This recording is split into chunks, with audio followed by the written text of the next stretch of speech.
ಇಂದಿನ ಈ ಬಿಜೆಪಿ ಸರ್ಕಾರ ರೈತರು, ಕೂಲಿಕಾರರು, ಕಾರ್ಮಿಕರು ಇವರಿಗೆಲ್ಲ ಬಹುವಾದ ಒಂದು ಆಸೆಯನ್ನು ಕೊಟ್ಟು ನಿರಾಸೆ ಮಾಡಿದೆ ಅನ್ನೋದು ಇಡೀ ದೇಶದಲ್ಲೇ ಗೊತ್ತಾಗ್ತಾ ಇದೆ. ನೀವು ಓಡಾಡಿದಾಗ ಅದರ ಬಗ್ಗೆ ಏನು ಅನಿಸುತ್ತೆ? ಈಗ ರೈತ ಸಮುದಾಯದಲ್ಲಿ ಒಂದು ದೊಡ್ಡ ಭಯಂಕರವಾದಂಥ ಆಕ್ರೋಶ ರೈತರ ಮಧ್ಯೆ ಇದೆ. ಬರೀ ಉತ್ತರ ಭಾರತದ ರೈತರು ಮಾತ್ರ ಅಲ್ಲ, ಹಾಗೆ ಹೇಳಕ್ಕೋದ್ರೆ ರೈತ ಆಂದೋಲನ ನಡೀತು, ಜಗತ್ತು ತಲ್ಲಣಿಸಿದ್ದು. ಅದು ಉತ್ತರ ಪ್ರದೇಶ ಇರ್ಬೋದು, ದೆಹಲಿ ಇರ್ಬೋದು, ರಾಜಸ್ಥಾನ ಇರ್ಬೋದು, ಪಕ್ಕದ ಹರಿಯಾಣ ಇರ್ಬೋದು, ಪಂಜಾಬ್ ಇರ್ಬೋದು. ಈ ರಾಜ್ಯಗಳು ಮಾತ್ರ ಅಲ್ಲ, ಇಡೀ ರೈತ ಸಂಕುಲಕ್ಕೆ. ಉದಾಹರಣೆ ಕರ್ನಾಟಕದಲ್ಲಿ ತೆಗೆದುಕೊಂಡ್ರೆ ದೇವರಾಜ ಅರಸು ಅವರು ಹೋರಾಟ ಮಾಡಿದ ಭೂ ಸುಧಾರಣಾ ಕಾಯ್ದೆಯನ್ನು ಜಾರಿಗೆ ತಂದಿದ್ದು, ಅದನ್ನು ಸರ್ಕಾರ ಅದನ್ನು ವಾಪಸ್ ತಗೊಳ್ತು. ಭೂ ಸುಧಾರಣೆ ಭೂಮಿತಿ ಕಾಯ್ದೆ ಹೇಳಕ್ಕೋದ್ರೆ ಕಾರ್ಪೊರೇಟ್ಗಳಿಗೆ ರತ್ನಗಂಬಳಿ ಹಾಸಿ ಎಷ್ಟು ಬೇಕಾದ್ರೆ ತಗೊಳ್ಬೋದು, ಬಡವರಿಗೆ ಭೂಮಿ ವಸತಿ ಕೊಡದೇ ಇರುವಂಥ ಒಂದು ಕಾನೂನು. ವಿದ್ಯುತ್ ಶಕ್ತಿ ಕಾಯ್ದೆ ತಂದ್ರು, ಅದು ರೈತರಿಗೆ ಮಾರಣಾಂತಿಕ ಕೊಡಬೇಕು. ಈ ರೀತಿ ರೈತರಿಗೆ ಕರಾರುವ ಕಾನೂನು ಅದ್ರ ಬಗ್ಗೆ ಸಿಟ್ಟಿದೆ. ಆದರೆ ಸಿಟ್ಟಿದೆ ಅಂತಂದ್ರೆ ಜನಸಾಮಾನ್ಯರ ಎಲ್ಲ ಸಣ್ಣ ಸಣ್ಣ ರೈತರಿಗೂ ಸಿಟ್ಟಿದೆ ಅಂತ ಅವರಿಗೆ ಆ ಜ್ಞಾನ ಸಹಜವಾಗಿ ಇರೋದು. ಅವ್ರಿಗೆ ಯಾರೋ ಅಲ್ಲಿ ಲೋಕಲ್ ಆಗಿ ಸ್ಥಳೀಯವಾಗಿ ಯಾರು ಅವ್ರು ಶೋಷಣೆ ಮಾಡ್ತಾರೆ ಅವ್ರ ಬಗ್ಗೆ ಸಿಟ್ಟಿರುತ್ತೆ ಹೊರತು ಕಾರ್ಪೊರೇಟ್ ಇತ್ಯಾದಿಗಳ ಪರಿಕಲ್ಪನಾತ್ಮಕವಾದಂಥ ಅವರಿಗೆ ಆ ಥರದ ವಾಸ್ತವ ಗೊತ್ತಿರಲ್ಲ. ಕಾರ್ಮಿಕರದಂತೂ ಕರಾಳವಾದ ಇದು.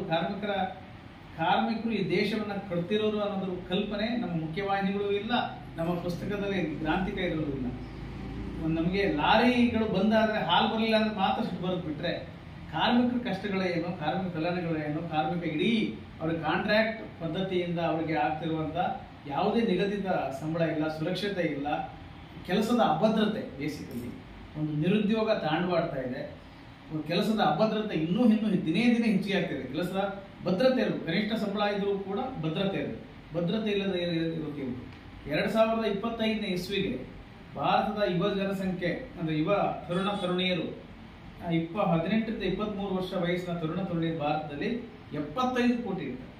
75 ಕೋಟಿಗೆ ಉದ್ಯೋಗಗಳನ್ನು ಸೃಷ್ಟಿ ಮಾಡುವಂಥ ಯಾವುದೇ ರಚನಾತ್ಮಕವಾದಂಥ ಕನ್ಸ್ಟ್ರಕ್ಟಿವ್ ಆದಂಥ ಯಾವುದೇ ಯೋಜನೆಗಳು ಮತ್ತು ಮುನ್ನೋಟ ಈ ಸರ್ಕಾರಕ್ಕೆ.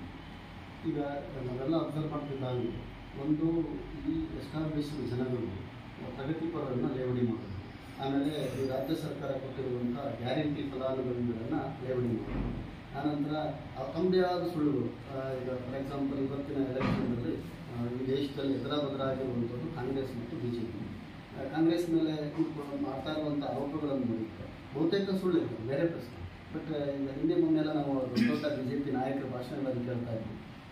ಇಡೀ ಇಂಡಿಯಾದಲ್ಲೂ ಕಾಂಗ್ರೆಸ್ನವರು 200 ಕಡೆ ಕೂಡ ನಿಂತಿಲ್ಲ, ಅವ್ರು ಹೇಗೆ ಅಧಿಕಾರಕ್ಕೆ ಬರ್ತಾರೆ? ವಾಸ್ತವದಲ್ಲಿ 350ಕ್ಕಿಂತ ಹೆಚ್ಚು ಸೀಟ್ಗಳಲ್ಲಿ ಕಾಂಗ್ರೆಸ್ ಅವರು ಕಂಟೆಸ್ಟ್ ಮಾಡ್ತಾರೆ. ಸೊ ಈ ರೀತಿಯ ಚುನಾವಣೆಯ ಕಾರಣಕ್ಕೆ ಹೇಳುವಂಥ ಸುಳ್ಳುಗಳ ಬಗ್ಗೆ ನೀವೇನು? ಇಲ್ಲ, ಅದು ಈ ಸುಳ್ಳುಗಳ ಹಿಂದೆ ಅವರಿಗೆ ಸೋಲಿನ ಭೀತಿ ಶುರುವಾಗಿದೆ. ಸೋಲಿನಿಂದ ಹತಾಶೆಗೊಂಡಿದ್ದಾರೆ ಮತ್ತು ಬಹಳ ಭರವಸೆಯನ್ನು ಕಳ್ಕೊಂಡಿದ್ದಾರೆ. ಅವ್ರು ನೋಡಿದ್ರೆ ಬಹಳ ಬೇಸರ ಆಗ್ತದೆ, ಪಾಪಾಚೆ ಅನ್ಸುತ್ತೆ. ಯಾಕಂದರೆ ಭಾಳ ಸುದೃಢವಾದ ಭಾರತ ಕಟ್ತೀವಿ, ಭಾಳ ಏನು ಬದಲಾವಣೆ ಮಾಡ್ತೀವಿ ಅಂತ ದೊಡ್ಡ ದೊಡ್ಡ ಮಾತುಗಳನ್ನು ಹೇಳ್ತಾ ಇದ್ರು. ಎಷ್ಟು ಹಸಿ ಸುಳ್ಳು ಹೇಳ್ತಾರೆ ಅಂದರೆ ಮುಖ್ಯವಾಹಿನಿಯ ಅವರ ಗೋಧಿ ಮಾಧ್ಯಮಗಳೇ ಅನಿವಾರ್ಯವಾಗಿ ಹೇಳ್ಬೇಕಾಯ್ತು. ಮೊನ್ನೆ ಮೋದಿಯವರು ಮುಸ್ಲಿಮರಿಗೆ ಈ ದೇಶದ ಸಂಪತ್ತಲ್ಲಿ, ಜನಸಂಖ್ಯೆಯ ಸಂಪತ್ತಲ್ಲಿ ನಾವು ಪಾಲು ಕೊಡ್ತೀವಿ, ಮನಮೋಹನ್ ಸಿಂಗ್ ಅವರು ಹಂತೀವಿ ಅಂತ ಹೇಳಿದ್ರು ಅಂತ ಹೇಳಿದ್ರು.